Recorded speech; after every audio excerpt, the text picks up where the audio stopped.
ইসলামী আন্দোলন বাংলাদেশ ঢাকা মহানগর উত্তর দক্ষিণ কর্তৃক আয়োজিত মোড়লগঞ্জে সিনিয়র নায়েব আমির আমাদের প্রাণের স্পন্দন সাইকেল চর্মরায় পুরোগ্রামে বাধা প্রদান জাতীয় সরকারের অধীনে নির্বাচন দ্রব্যমূল্যের ঊর্ধ্বগতি রোধ সহ বিভিন্ন দাবিতে আজকের এই বিক্ষোভ সমাবেশের সংগ্রামী প্রধান অতিথি ইসলামী আন্দোলন বাংলাদেশের সংগ্রামী আমি এই দেশের মানুষের অধিকার আদায়ের সংগ্রামে সিপাহসালার হযরত মাওলানা মুফতি সৈয়দ রেজাউল করিম পীর সাহেব চরমনাই সহ অন্যান্য নেতৃবৃন্দ সাথী ও বন্ধুগণ, সরকার জাতীয় নির্বাচন দিতে চায় না।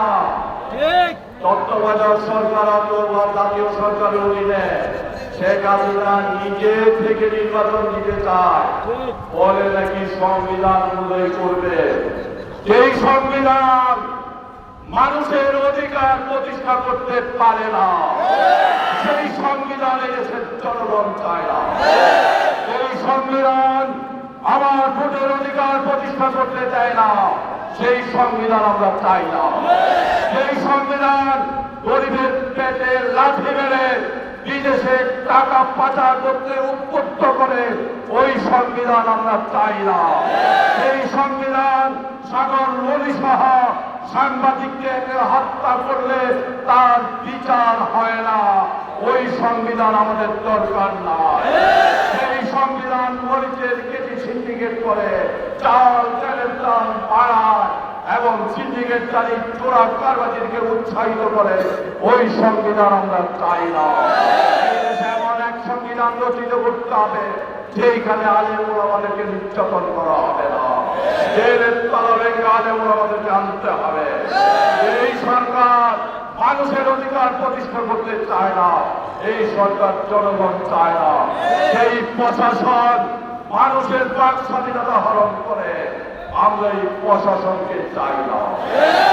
অনুমতি স্বাধীনতা অর্জন করেছি, এই দেশে মুক্ত মনে কথা বলবো। আমাদের জনসভা ছিল মাইক্রোগ্রাম করতে দেন নাই। আজকে এখানে ব্যবসা প্রতিষ্ঠান পথচারীরা চলাফেরা করে, আমরা চেয়েছিলাম উত্তর গেটে সমাবেশ করতে, আজকে তাদের এখানে সমস্যা হচ্ছে, আমরা দুঃখ প্রকাশ করে বলছি এই দায়িত্ব আমাদের নয়। এই দায়িত্ব শেখ হাসিনার সরকার আর পুলিশ প্রশাসনের। আমাদেরকে উত্তর গেটে করতে দিলে এখানে ব্যবসা প্রতিষ্ঠানের কোনো সমস্যা হতো না। আমি তীব্র নিন্দা জানাই। আরেকটি কথা বলে বক্তব্য শেষ করতে চাই। ইঞ্জিনিয়ারিং ইনস্টিটিউশন রমনায় যুব আন্দোলনকে তাদের প্রতিষ্ঠা বার্ষিকী সম্মেলন করতে ডিএমপি কমিশন লিখিত অনুমতি দিয়েছে। বড় অজুহাতে ঢাকা শহরের কোথায় নাকি তাদেরকে সম্মেলন করতে দিবে না। এটা কিসের বাক স্বাধীনতা? এটা কিসের বাক স্বাধীনতা? ডিএমপি আমলিক করতে পারবে, আমরা কেন করতে পারবো না? তাহলে প্রশাসন কি আমলিগের চাটুকার, আমলিগের চাকর, তাদের জন্য সুযোগ সুবিধা দিবে? আমরা হুঁশিয়ার করে দিতে চাই, আপনারা প্রজাতন্ত্রের কর্মচারী, কোন দল গোষ্ঠীর কর্মচারী বা চাকর নয়। জনগণের সাথে প্রজাতন্ত্রের কর্মচারীরা আচরণ করবেন। আমরা সাথে সাথে বলতে চাই, নায়েব আমিরের উপর যারা হামলা করেছে অনতিবিলম্বে তাদেরকে গ্রেফতার করে উপযুক্ত শাস্তি বিধান করতে হবে। জাতীয় সরকারের অধীনে নির্বাচন দিতে হবে। ডেঙ্গুর ওষুধ মেয়ররা খেয়েছে, এই মেয়রকে গ্রেফতার করুন। রিমান্ডে নেন। কেন আমরা মশার কামড় খাবো? আমরা ট্যাক্স দেই, কর দেই, তারপরেও কেন আমরা মশার কামড় খেয়ে ডেঙ্গু আক্রান্ত হবো? সবাইকে ধন্যবাদ। আসসালামু আলাইকুম।